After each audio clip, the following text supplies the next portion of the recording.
విజయవాడ వరద బీభత్సంలో పైకి చూస్తే అంతా బాగానే ఉన్నట్లుంది.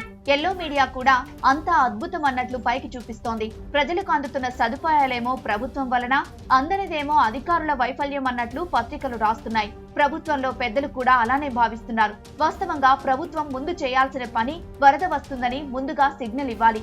ఆ ప్రాంతంలో ఉన్న వాళ్ళని సురక్షిత ప్రాంతాలకు తరలించాలి. కానీ ప్రభుత్వం అలాంటి చర్యలు ఏవీ చేయలేదు. 3 లక్షల మందికి ఆహారం పంపిస్తున్నామని ప్రభుత్వం చెప్తోంది.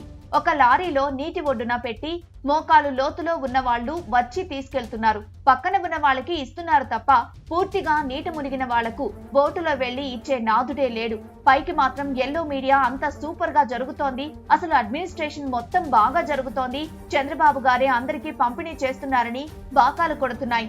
అక్కడ మైకులు పెడితే అసలు రియాలిటీలు తెలుస్తున్నాయి. మొదటి రోజు అసలు ఏమీ పట్టించుకోలేదు, అసలు రివ్యూ కూడా చేయలేదు.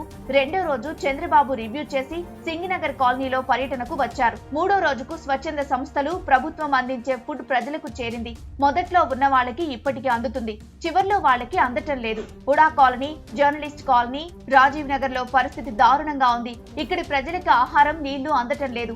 ఇంతవరకు ఎవరు అధికారులు గాని నాయకులు గాని రాలేదు. ఆహారము లేదు. పైన తిరగడం కాదు, ఇక్కడికొచ్చి చూడండి అంటున్నారు. ముందే వరద వస్తుందని ప్రభుత్వం హెచ్చరించి ఉంటే ప్రజలు డాబాలపైకి సరుకులు తీసుకెళ్లేవాళ్లు, ముందస్తు జాగ్రత్త పడేవాళ్లు. ఇప్పటికైనా ప్రభుత్వం మేలుకొని చివరిలో ఉన్న కాలనీలకు ఆహారం, పాలు అందించే దిశగా ప్రయత్నం చేయాలి.